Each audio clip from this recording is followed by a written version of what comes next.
Hello students, आज के इस वीडियो में हम लोग एनसीईआरटी गणित कक्षा 10 के प्रश्नावली 3.5 का तीसरा क्वेश्चन हल करने वाले हैं। तो क्वेश्चन में कहा जा रहा है कि निम्न रैखिक समीकरणों के युग्म को प्रतिस्थापन एवं वज्र गुणन विधियों से हल कीजिए। किस विधि को आप अधिक उपयुक्त मानते हैं?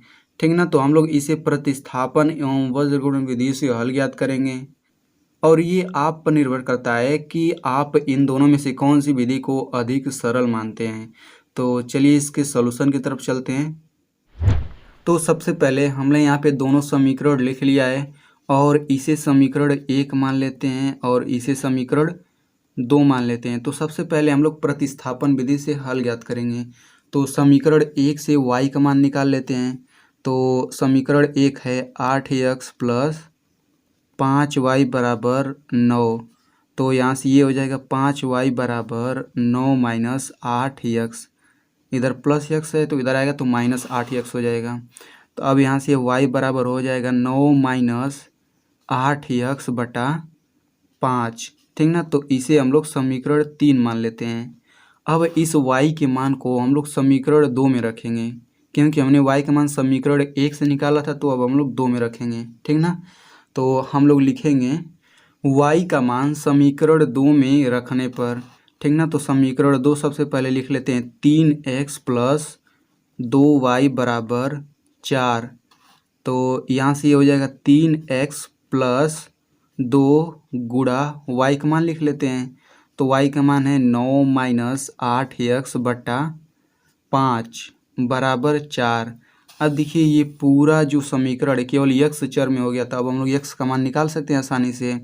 अब इधर 5 हर है तो 5 का इसमें गुणा कर देंगे तो ये हो जाएगा 5 यहाँ 15x, फिर प्लस अब 2 का गुणा इन दोनों में कर दीजिए तो 2 नवा 18, फिर माइनस 2 8 16x पूरे का बटा 5 बराबर 4। अब 5 का गुणा इसमें कर लेते हैं हम लोग। यहाँ पे देखिए ऊपर 15x माइनस 16x ये हो जाएगा माइनस x, फिर प्लस 18 बराबर 5 चौक ये हो जाएगा 20। ठीक ना, तो माइनस x बराबर 20 माइनस 18 बराबर ये हो जाएगा 2, यानी कि x बराबर हो गया -2। ठीक ना, अब इस x के मान को हम लोग समीकरण 3 में रखेंगे तो y का मान निकल जाएगा। तो हम लोग लिखेंगे x का मान समीकरण 3 में रखने पर। तो समीकरण 3 है y बराबर 9 माइनस 8x बटा 5। ठीक ना, तो ये हो जाएगा y बराबर 9 माइनस 8 गुणा x का मान है -2 पूरे का बटा 5 बराबर 9। अब माइनस 8 का गुणा -2 में करेंगे तो ये हो जाएगा प्लस 16 बटा 5 और 16 9 कितना होता है 25 बटा 5, यानी कि y बराबर हो गया 5। ठीक ना, तो इस तरीके से x बराबर -2 आ गया और y बराबर 5 आ गया। ठीक ना, तो अब हम लोग चलिए हल कर लेते हैं वज्र गुणन विधि द्वारा। तो इसका हल ज्ञात करने के लिए सबसे पहले लिखेंगे वज्र गुणन विधि से हल ज्ञात करने पर। फिर यहाँ पे हम लोग दोनों समीकरण लिखेंगे और आपको पता ही होगा कि वज्र गुणन विधि से हल ज्ञात करने के लिए दाहिने पक्ष में 0 रखना होता है। तो यहाँ पे +9 है तो इधर करेंगे तो -9 हो जाएगा। तो इसे लिख लेंगे 8x प्लस 5y माइनस 9 बराबर 0। अब देखिए दाहिने पक्ष में 0 हो गया तो इसे हम लोग समीकरण 1 मान लेते हैं। ठीक ना, इसी तरीके से दूसरा समीकरण 3x प्लस 2y फिर -4 बराबर 0, इसे हम लोग समीकरण 2 मान लेते हैं। ठीक ना, तो अब यहाँ पे लिखेंगे x y फिर 1 लिखेंगे। ठीक, और फिर वही क्रम आपको याद होना चाहिए BCAB। ठीक ना, तो सबसे पहले समीकरण का लिखते हैं B1 C1 A1 B1। ठीक, तो बात करते हैं B1।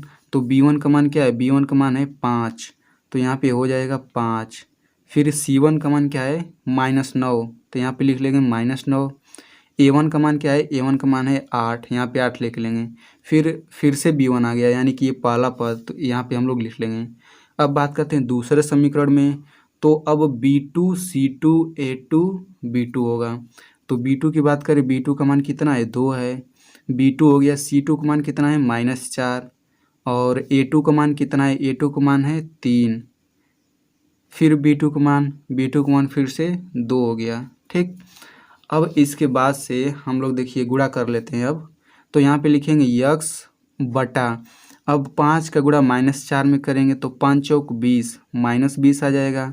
2 का गुणा -9 में करेंगे तो कितना आएगा, -18 आएगा, और इनके बीच में माइनस का चिन्ह लगाएंगे। फिर बराबर y बटा, अब -9 का गुणा 3 में करिए, 9 3 27, -27 हो गया। -4 का गुणा 8 में करिए, -32 हो गया। ठीक, इनके आगे माइनस का चिन्ह। फिर बराबर 1 बटा, अब 8 का गुणा 2 में करिए, 8 दूना 16, फिर 5 तियाँ 15, तो 16 - 15 ये हो गया। ठीक ना, तो अब देखिए यहाँ से हल कर लेते हैं। तो x बटा, यहाँ पे देखिए माइनस माइनस प्लस हो जाएगा, यानी -20 + 18 ये हो गया -2 बराबर y बटा -27 और माइनस माइनस प्लस 32, यानी 32 - 27 का मान कितना आएगा, ये आएगा 5 बराबर 1 बटा 1 हो गया। अब हमें x का मान ज्ञात करना है, तो इसके बराबर इतना करेंगे, x बटा -2 बराबर 1 बटा 1 और y बटे 5 बराबर 1 बटा 1। अब हम लोग तिरछा गुणा कर लेते हैं, 1 का गुणा x में, तो ये हो जाएगा x बराबर -2 का गुणा 1 में -2, तो x बराबर -2 हो गया। और यहाँ से देखिए y बराबर हो गया 5। तो इस तरीके से देखिए प्रतिस्थापन विधि से भी x बराबर -2 ही आया था और y बराबर 5 ही आया था। तो इस तरीके से वज्रगुणन विधि से भी हल ज्ञात हो गया। तो स्टूडेंट, यदि आप ऐसे ही क्लास 10th के एनसीईआरटी मैथ को सरल तरीके से पढ़ना चाहते हैं तो आप मेरे चैनल को सब्सक्राइब कर सकते हैं, और सब्सक्राइब करने के बाद इस घंटे के निशान पर क्लिक करके ऑल पे क्लिक कर दीजिए।